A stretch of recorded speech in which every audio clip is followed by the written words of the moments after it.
بھارت میں شائع ہونے والی کتاب کال کی اوتار نے دنیا بھر میں ہلچل مچا دی ہے۔ اس کتاب میں یہ بتایا گیا ہے کہ ہندوؤں کی مذہبی کتابوں میں جس کال کی اوتار کا تذکرہ ملتا ہے وہ آخری رسول صلی اللہ علیہ وآلہ وسلم بن عبداللہ ہی ہیں۔ اس کتاب کا مصنف اگر کوئی مسلمان ہوتا تو وہ اب تک جیل میں ہوتا اور اس کتاب پر پابندی لگ چکی ہوتی، مگر اس کے مصنف پنڈت وید پرکاش برہمن ہندو ہیں اور وہ الہ آباد یونیورسٹی سے وابستہ ہیں۔ وہ سنسکرت زبان کے ماہر اور معروف محقق اسکالر ہیں۔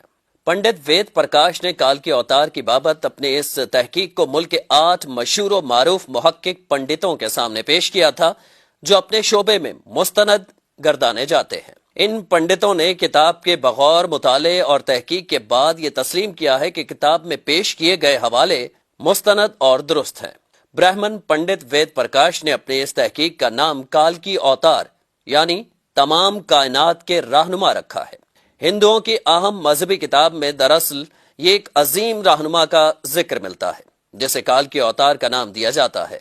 سو پنڈت وید پرکاش گہری تحقیق کے بعد یہ دعویٰ کرتے ہیں کہ اس کال کی اوتار سے مراد حضرت محمد صلی اللہ علیہ وآلہ وسلم ہے جو مکہ میں پیدا ہوئے۔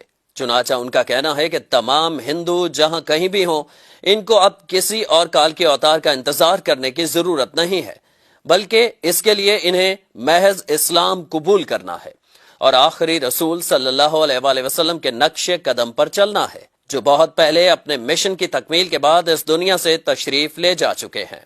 اپنے اس دعوے کی دلیل میں پنڈت وید پرکاش نے ہندوؤں کی مقدس مذہبی کتاب وید سے مندرجہ ذیل حوالے دلیل کے ساتھ پیش بھی کیے ہیں۔ نمبر 1، وید کتاب میں لکھا ہے کہ کال کے اوتار بھگوان کا آخری اوتار ہوگا جو پوری دنیا کو راستہ دکھائے گا۔ ان کلمات کا حوالہ دینے کے بعد پنڈت وید پرکاش لکھتے ہیں کہ اس پیش گوئی کا اطلاق صرف حضرت محمد صلی اللہ علیہ وآلہ وسلم کے معاملے میں درست ہو سکتا ہے۔ نمبر 2، ویدوں کی پیش گوئی کے مطابق کال کی اوتار ایک جزیرے میں پیدا ہوں گے اور یہ عرب علاقہ ہی ہے جسے جزیرۃ العرب کہا جاتا ہے۔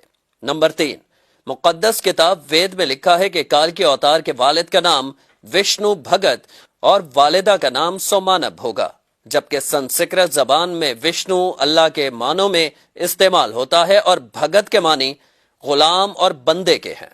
چنانچہ عربی زبان میں وشنو بھگت کا مطلب اللہ کا بندہ یعنی عبداللہ ہوا اور سنسکرت میں سومانب کا مطلب امن ہے جو کہ عربی زبان میں آمنہ ہوگا، اور آخری رسول صلی اللہ علیہ وآلہ وسلم کے والد کا نام عبداللہ اور والدہ کا نام آمنہ ہی ہے۔ نمبر 4، وید کتاب میں لکھا ہے کہ کال کی اوتار زیتون اور کھجور استعمال کرے گا اور وہ اپنے قول و قرار میں سچا اور دیانتدار ہوگا، اور یہ دونوں پھل حضور اکرم صلی اللہ علیہ وآلہ وسلم کو مرغوب تھے، جبکہ آپ سچائی اور دیانتداری میں تو اس حد تک معروف تھے کہ مکہ میں محمد صلی اللہ علیہ وآلہ وسلم کے لیے صادق اور امین کے لقب استعمال کیے جاتے تھے۔ نمبر 5، وید کے مطابق کال کی اوتار اپنی سرزمین کے معزز خاندان میں سے ہوگا، اور یہ بھی محمد صلی اللہ علیہ وآلہ وسلم کے بارے میں سچ ثابت ہوتا ہے کہ آپ قریش کے معزز قبیلے میں سے تھے جس کی پورے عرب میں عزت اور شام و عراق میں پہچان تھی۔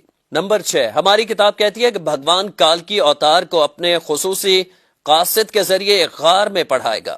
اس معاملے میں یہ بھی درست ہے کہ محمد صلی اللہ علیہ وآلہ وسلم مکہ کی وہ واحد شخصیت تھے جنہیں اللہ تعالیٰ نے غار حرا میں اپنے خاص فرشتے حضرت جبرائیل کے ذریعے تعلیم دی۔ نمبر 7، ہمارے بنیادی عقیدے کے مطابق بھگوان کال کی اوتار کو ایک تیز ترین گھوڑا عطا فرمائے گا جس پر سوار ہو کر وہ زمین و آسمانوں کی سیر کرائے گا، اور محمد صلی اللہ علیہ وآلہ وسلم کا براق پر معراج کا سفر اس پیشگوئی کا مصداق بن کر اسے آپ کی بابت ہی درست ثابت کرتا ہے۔ نمبر 8، نیز لکھا ہے کہ ہمیں یقین ہے کہ بھگوان کال کی اوتار کی بہت مدد کرے گا اور اسے بہت قوت عطا فرمائے گا، اور ہم یہ جانتے ہیں کہ جنگ بدر میں اللہ نے محمد صلی اللہ علیہ وآلہ وسلم کی فرشتوں سے مدد فرمائی۔ نمبر 9، ہماری ساری مذہبی کتابوں کے مطابق یہ پیش گوئی ملتی ہے کہ کال کی اوتار گھوڑ سواری، تیر اندازی اور تلوار زنی میں ماہر ہوگا۔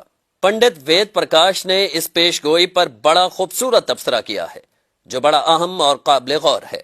وہ لکھتے ہیں کہ گھوڑوں، تلواروں اور نیزوں کا زمانہ بہت پہلے گزر چکا ہے۔ اب تو ٹینک، توپ اور میزائل جیسے ہتھیار استعمال میں ہیں۔ لہٰذا یہ عقل مندی نہیں ہے کہ ہم اس دور جدید میں تلواروں، نیزوں اور برچھیوں سے مسلح کال کے اوتار کا انتظار کرتے رہ جائیں۔ حالانکہ حقیقت یہ ہے کہ مقدس کتابوں میں کال کے اوتار کے واضح اشارے حضور صلی اللہ علیہ وآلہ وسلم کے بارے میں ہیں، جو ان تمام حربی فنون میں کامل مہارت رکھتے تھے۔ ٹینک، توپ اور میزائل کے اس دور میں گھڑ سوار، تیز زن اور تیر انداز کال کے اوتار کا انتظار نری حماقت ہے۔ اس کو اتنا پھیلائیں کہ ساری دنیا کے ہندو کلمہ پڑھ کر اللہ تعالیٰ کے حضور سچی توبہ کر کے جنت میں جانے والے بن جائیں۔ کم از کم اپنے دوستوں کو ضرور بتائیں۔